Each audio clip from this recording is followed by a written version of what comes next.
Bismillahirrahmanirrahim. Assalamualaikum warahmatullahi wabarakatuh. Perkenalkan, saya Nabila Nufaiza Yusuf. Di sini, saya akan menjelaskan mengenai metode superhero. Apa dong metode superhero? Nah, yuk kita jelaskan. Alright. Sebelum membahas mengenai metode superhero, saya akan membahas terlebih dahulu pengertian metode pembelajaran. Metode pembelajaran adalah suatu cara atau upaya yang dilakukan oleh para pendidik agar proses belajar mengajar pada siswa tercapai sesuai dengan tujuannya. Lalu apa yang dimaksud dengan metode superhero? Oke, kita akan bahas ini satu persatu ya. Metode superhero. Metode superhero merupakan suatu cara pendidik memberikan stimulus kepada peserta didik dengan menggunakan tokoh-tokoh superhero. Tentunya, tokoh-tokoh superhero ini sangat dekat dan diketahui oleh peserta didik. Maka dari itu, metode ini tidak membosankan karena mengembangkan peran superhero sebagai cara untuk membuat semangat dalam diskusi.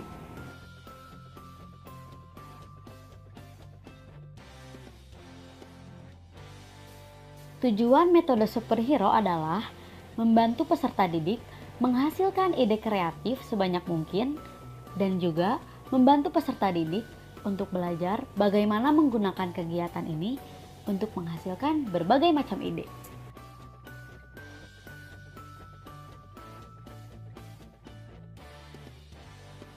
Handout. Handout adalah salah satu media pembelajaran yang digunakan oleh guru untuk mendukung dan mengembangkan pembelajaran.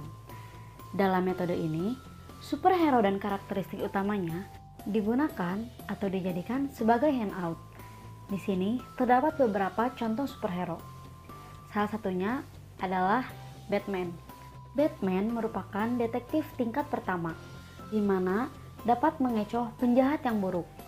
Maka, di sini peserta didik dapat menggunakan karakter Batman sebagai ide saat bermain peran atau bermain teater, yang dimana karakter tersebut merupakan karakter detektif.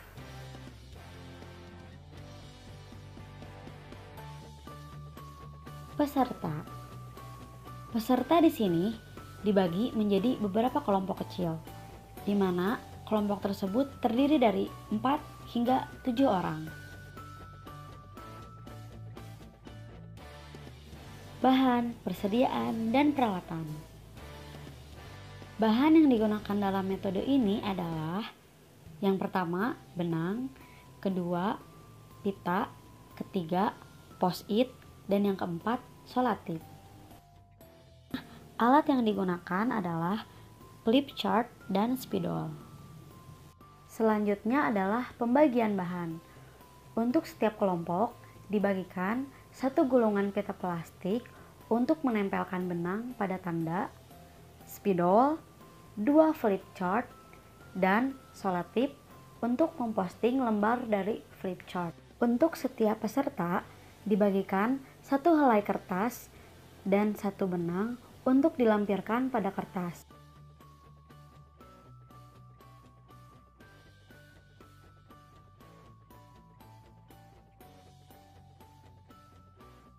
Langkah-langkah metode superhero. Langkah pertama, guru membagikan handout superhero dan meninjau superhero yang berbeda dengan handout yang ada di peserta. Setelah itu, jawab semua pertanyaan yang diajukan oleh peserta. Langkah kedua, beritahu setiap anggota dari grup untuk memilih karakter dan menganggap identitas dari karakter tersebut. Jika mereka sudah benar-benar bersemangat dan mereka ingin mengenakan karakter mereka bisa mengenakan kostum. Jika tidak apa-apa. Karena setiap kelompok dapat mengenakan nama dari karakter tersebut dan disimpan di lehernya masing-masing. Setelah itu, langkah ketiga, mintalah setiap anggota kelompok untuk membacakan deskripsi dari karakter mereka secara diam-diam. dan menceritakan kepada mereka. Setelah itu meringkas dan mendeskripsikan dengan keras gambaran dan kekuatan khusus serta kelemahan dan kebiasaan yang ada pada superhero tersebut. Langkah yang keempat adalah setelah mendengarkan deskripsi karakter dari setiap grup, maka arahkan semua anggota grup untuk menggunakan deskripsi tersebut sebagai rangsangan untuk ide.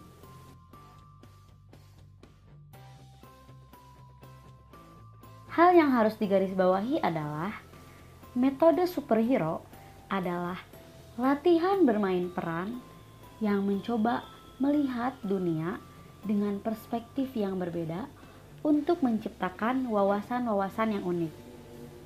Maka dari itu, untuk memastikan bahwa bermain peran ini sudah cukup untuk membantu menghasilkan ide, maka pastikan untuk menyediakan waktu sekiranya 10 menit bagi peserta untuk belajar dan mendalami karakter yang akan mereka mainkan.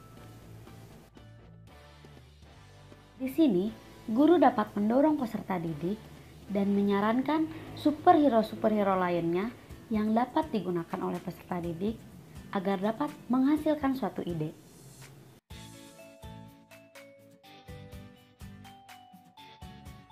Untuk mengevaluasi pembelajaran, maka guru dapat membuka sesi diskusi atau tanya jawab.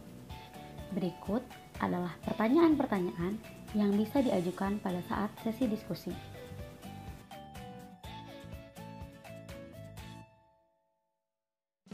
Sekian penjelasan dari saya. Maaf apabila terdapat banyak kesalahan. Terima kasih. Wassalamualaikum warahmatullahi wabarakatuh.